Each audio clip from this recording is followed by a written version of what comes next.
अंग्रेजी में शब्द सुन लो और नोट कर लिया करो। Laugh from ear to year, laugh from ear to year. अब इसकी मीनिंग क्या होगी, कौन बताएगा? Laugh from ear to year, meaning क्या होगी?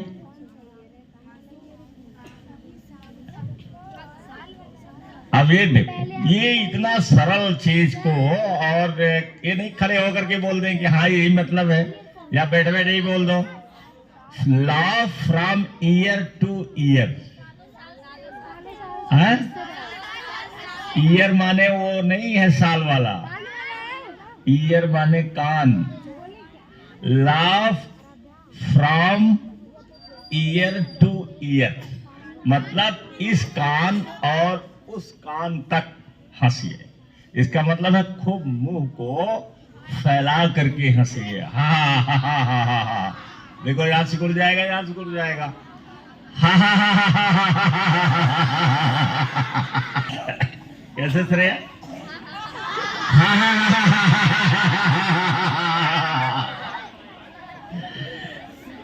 ये है हंसी। और इससे बहुत सारी बीमारियां हमारी भाग जाती हैं। योग में कराया जाता है। मैं योग कर रहा था, जहाँ ट्रेनिंग सेंटर था वहां मैं प्राय सुबह सुबह जाया करता था। ये उस जगह पर जहां पंकज पढ़ते थे, इन्हीं के कॉलेज में ही होता था। सुबह सुबह खाली गए और वहां चटाई बिछाए, अपना अपना शुरू कर दिए। तो लास्ट में ये होता था कि हंसिए। तो जो ट्रेनर होता था वो खुद हंसता था पहले, और उसके साथ सारे सारे लोग हंसते थे। और हंसते थे तो थोड़ा सा नहीं, फ्रॉम ईयर टू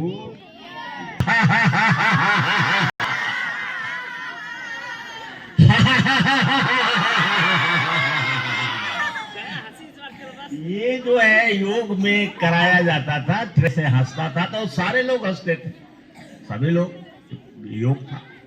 तो इसलिए उस सर जी ने आज शुरू किया तो मुझे याद आ गया वो बात। तो आपको a lot of thanks।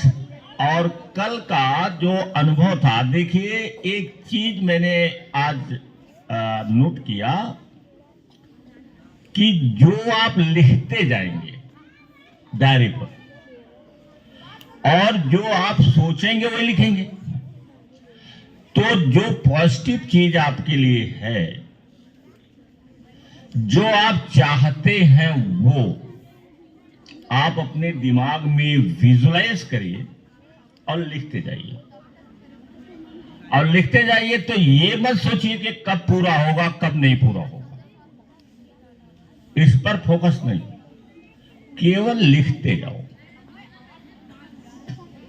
तो जो आप लिखते रहोगे वो आपको धीरे धीरे धीरे धीरे, जो आपको पता ही नहीं चलता, जैसे हम बड़े होते हैं, एक छोटा बच्चा वहां पढ़ रहा है यूकेजी में, एलकेजी में, और कब यहां आ जाएगा उस बच्चे को पता नहीं चलेगा, बढ़ता हुआ दिखाई नहीं पड़ता।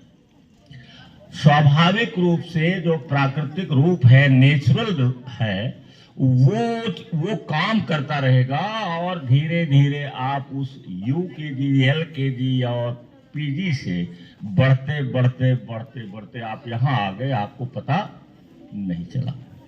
क्या ये पता चला कि आप बढ़ रहे हैं?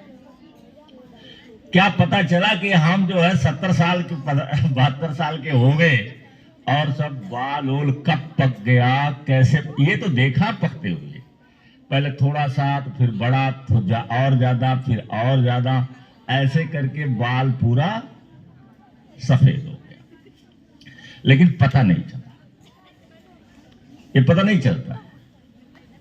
ऐसे ही जब आप डायरी पर नोट करते रहेंगे और जो आप चाहते हैं वो नोट करते रहिए, उसी का विजुअलाइजेशन कीजिए, तो कब पूरा होगा इसका कोई पता नहीं है। और कभी कभी पूरा हो जाएगा, आपको पता ही नहीं चलेगा। जैसे रोजाना मैं डायरी में लिखता हूं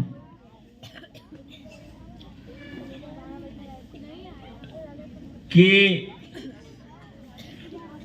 अब वाक्य बता देता हूं। जैसे बहुत सारे, आप 20 मिनट लगता है एक डायरी के एक पेज में लिखने में, अब कभी कभी तो 1 घंटा लग जाता है, क्योंकि उसी में विजुअलाइजेशन करते रहते हैं, चित्र बनाते रहते हैं, फिर बाद में डायरी पर नोट करते हैं। तो कभी कभी एक ही पेज पर जो 20 मिनट का होता है वो हो जाता है 1 घंटे का, क्योंकि विजुअलाइजेशन, अफर्मेशन, फिर नोट करना, अगर ये तीनों एक साथ कर दिए तो वो टाइम ज्यादा लग जाता है। तो ये डिपेंड करता है हम किस तरीके से लिखते हैं और कैसे हम सोचते हैं। तो जैसे मैं रोज आना लिखता हूं, I am love, loving and lovable. ये 3 शब्द है, देखो लव से ही, आई एम लव, इसका मतलब मैं पूरी तरीके से क्या हूं, मैं लव ही हूं, मेरा जो अस्तित्व है वो लव है। तो आई एम लव, लविंग और लवेबल, माने प्रेम करने योग्य हूं, मुझसे कोई भी प्रेम कर सकता है।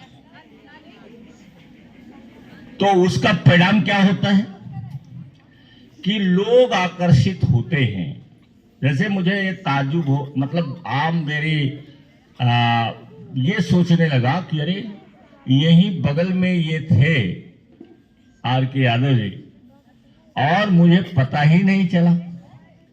ये तो श्रीमान तिवारी जी की देन है, इन्हीं के साथ कभी पढ़ाए थे, कैसे था, इनकी देन है, श्री तिवारी जी की देन है।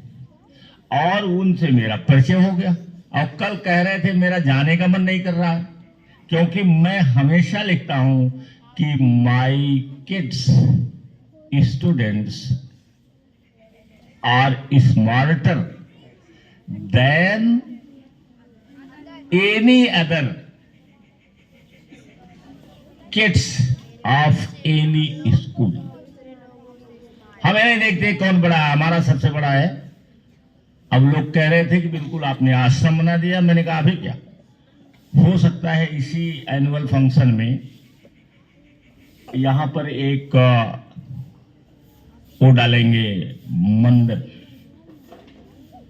अब मंदिर किस चीज का रहेगा, बुद्धि का। वो मैंने उनसे ही कल चर्चा किया, और श्री तिवारी जी से, तिवारी जी माने जो आए थे, महाविद्वान हो गए, तो वो मैंने कहा हो सकता है आप ही के हाथ से उसका शिलान्यास हो। तो मैंने कहा उनका क्या रहेगा, कैसे रहेगा, तो मैंने कहा कि ये रहेगा द टेम्पल ऑफ विजडम। लेकिन हिंदी मेरे नहीं समझ में आ रही है कि मैं कौन सा हिंदी, चूंकि हिंदी के ही प्रवक्ता रहे हूं। तो मैंने कहा कि इस मंदिर का जो नाम रहेगा वो रहेगा द टेम्पल ऑफ विजडम। तो उन्होंने कहा, जैसे अभी जया ने कहा बुद्धि मंदिर, तो ये मैंने चर्चा किया है कि इसका नाम ऐसे रहेगा। तो उन्होंने कहा कि नहीं ऐसे मत रखिए, इसको लिखिए बौद्धिक मंदिर। अब देखो हिंदी के विद्वान वो, तो उनके दिमाग में तुरंत आ गया कि इस तरह से न लिखिए, बुद्धि मंदिर मत लिखिए, बौद्धिक मंदिर लिखिए। अब वो जो है इसका सपोर्ट कर दिए। देखो मैं जिंदगी में सोचा कि मैं और लोगों को, सबको कहना चाहता हूं कि बोला करो, लिखा करो कि I am different from 99% people in the world.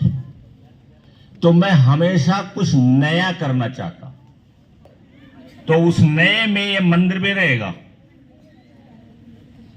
The temple of wisdom.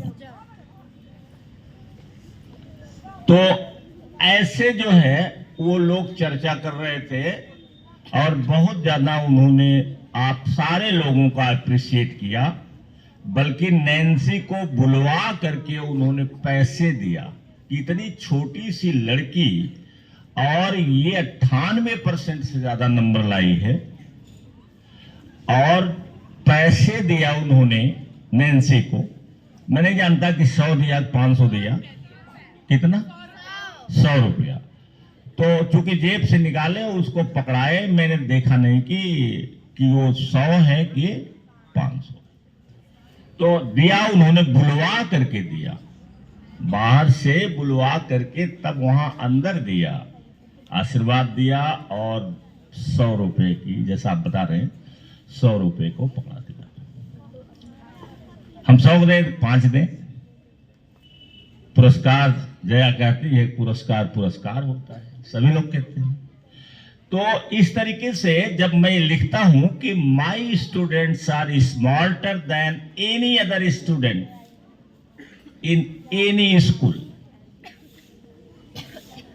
तो आपकी स्मार्टनेस, आपकी जो डिसिप्लिन है, ये सब कल दिखाई पड़ गया और लोग बहुत ज्यादा खुश थे। जो मेहमान आए थे, देखो पंकज ने क्या कहा कि मैं आता रहूंगा। शनिवार को उनका वो रहता, ऑफ रहता है। जैसे काम तो घर से कर रहे हो, लेकिन काम कर रहे हैं उन्होंने नीदरलैंड में कंपनी है जिसके जहां काम करते हैं उसके लिए। तो शनिवार को उनका ऑफ रहता है, तो शनिवार को जिस दिन सूटेबल होगा वो हमें बताएंगे या मैं पूछ लूंगा और वो आएंगे। तो जो भी क्वेश्चन आपको रहेगा उनसे आप बात कर सकते हैं। और प्रिंसिपल साहब भी ने कहा है कि वादा किया है कि मैं भी आऊंगा, जो रहेगा आप लिख करके रखे रहिएगा, हमसे पूछिए कोई भी प्रॉब्लम आपकी। तो देखो ये किसकी देन है? मेरी देन है, ये आप लोगों की देन है। क्योंकि अगर आप अच्छे नहीं रहोगे तो मैं कितना भी कोशिश करूंगा नहीं हो पाएगा। क्योंकि हमारा रिजल्ट कहां दिखाई पड़ता है? कहां? आप पर। और जब आप लोग जो है बढ़िया बनोगे तो एक दिन मैं इस विद्यालय को जो सोचा है मैंने कि पूरे भारत में 10 विद्यालय होंगे, उसमें से एक यह भी होगा पूरे भारत में। क्योंकि इस प्रकार की शिक्षा, देखिए एकेडमिक शिक्षा जो आपको क्लास में मिलती है वो तो मिलती ही है, वो तो सब जहां मिलता है, लेकिन जो आपको पर्सनैलिटी डेवलपमेंट से लेकर के और मनी के लिए जो हम यहां प्रयास करते हैं वो कहीं और नहीं रहता, कहीं भी नहीं रहता। वो लोग भी बता रहे थे, प्रिंसिपल साहब बता रहे थे, अरे मैंने देखा ही नहीं, वो कह रहे थे मैंने देखा ही नहीं ऐसा। अब बोलो प्रिंसिपल हरियाणा से लेकर के और पंजाब में पैदा हुए हैं, वहां से लेकर के यहां तक आए और कह रहे हैं ऐसा तो मैंने देखा ही नहीं कहीं। जैसे ये है, इन्होंने कहा बिजनेस वुमन बनूंगी, ये कहीं कोई लड़का हमारे जहां हमारे लोगों में नौकरी की सब बात करते हैं, बिजनेस की बात नहीं करते हैं। नौकरी सबको चाहिए। मास्टरी के लिए लोग जो है रात दिन इलाहाबाद तैयारी करते हैं, और अगर कहीं प्राथमिक विद्यालय में हो गया तो अपने के बहुत भाग्यशाली समझते हैं। और बिजनेस जो वो कही है, मानसी और भी कोई कहा है, तो ये बिजनेस की बात बहुत कम लोग करते हैं। हम लोग यहाँ फैशन ही है नौकरी का, नौकरी चाहिए।